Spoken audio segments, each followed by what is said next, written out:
I hereby summon all my imps. Hey everybody, it's Annabelle. It's another Tuesday, and that means it's time for another Tuesday Spotlight Cache Roulette. This week's card happens to be Mirage. Mirage is a 2/2 that has, on reveal, copy the lowest card in your opponent's hand into your hand, and then give that card, not Mirage, the card you get, +2 power.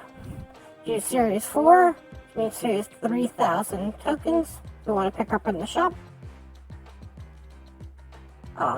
Mirage is, name is Danielle Moonstar, who is a Native American of the Cherokee Nation.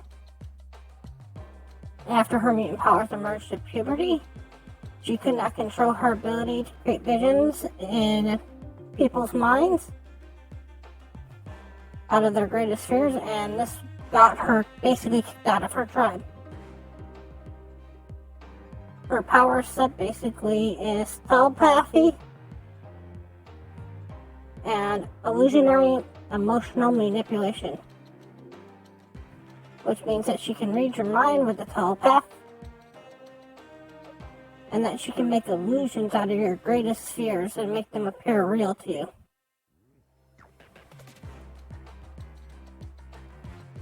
So as you can see on this particular week, I already have Thanos, and I already have Master Mold.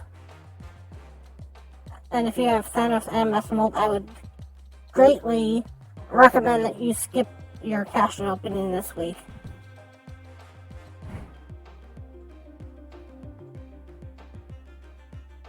Let me explain why, because this is one of the few cards that I almost gave a 1-star rating to.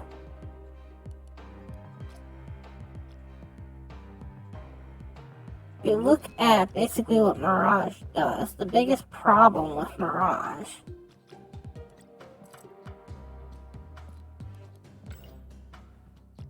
is that when you go to the on reveal card, there's a card that basically does almost everything that she does.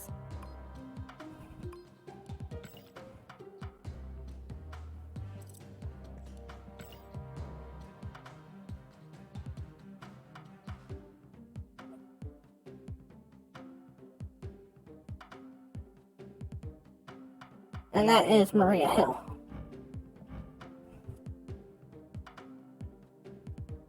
Maria Hill is a 2-cost free power card. It says on reveal, add one random 1 or 2 cost card to your hand.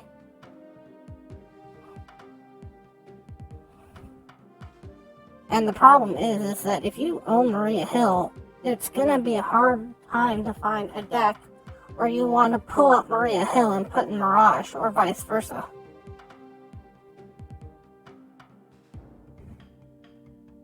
And the thing is that if you want to run both, that's great. It's good that Marvel finally is starting to put some cards that do the same thing. In case you don't get Maria Hill, you can get Mirage. Or if you don't get Mirage, you can get Maria Hill.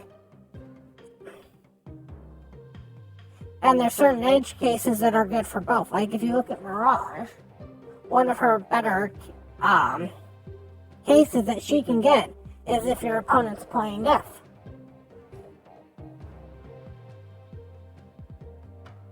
Because if your opponent's playing Death, you can copy the Death, because Death's going to be the lowest card in their hand. The other problem that you get from Mirage is you might not get a card that really works with your setup at all.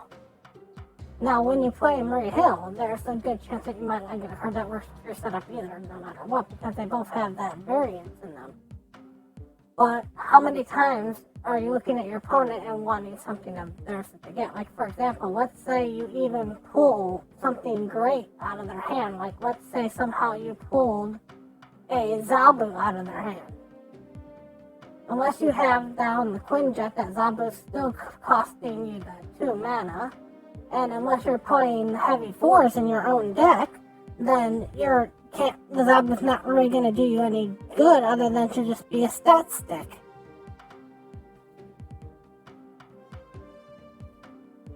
And I mean, if you're looking for a stat stick, you can go for it. And in certain modes like Conquest and stuff like that, the information's more valuable because then you're going to be playing that opponent 2, 3, 4 times, whatever.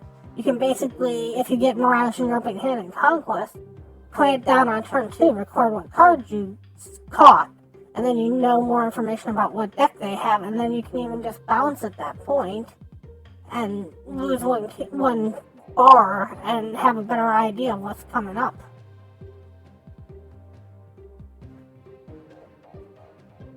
But for most situations, there might be a case where you try to play Mirage on 2 and draw a 4-cost card, and sit there and go, awesome, they have nothing to play on 3, but they weren't going to play anything on 3 no matter what.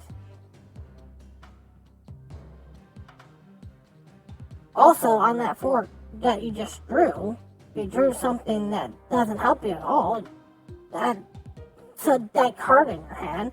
Even if it is something that helps you, is it better than the 4-cost card in your actual hand that you want to play?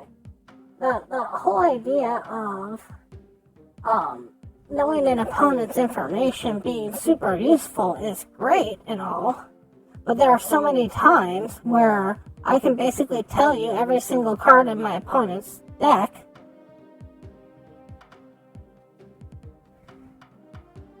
without having this card in my hand. And if you own Maria Hill, if you own Maria Hill, and you get Mirage, you gotta basically either decide who you're gonna put in that slot, because you only got 12 slots in a normal deck, or you're trying to build a deck where they're both in there. Because the thing about Mirage is it's basically the same exact card as Maria Hill, and every deck that you put Mirage in, you could basically put Maria Hill in, and Maria Hill is a Series 3 card at this point, which means that you can get her off of basically just normal everyday caches.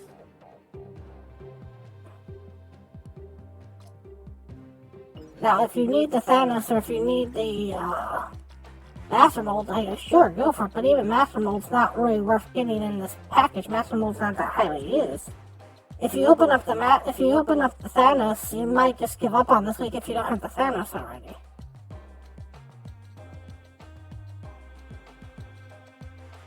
I, however, make content, so this is what I would do no matter what.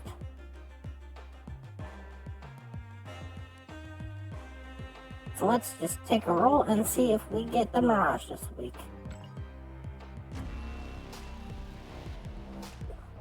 Nope, we got the Master Mold variant.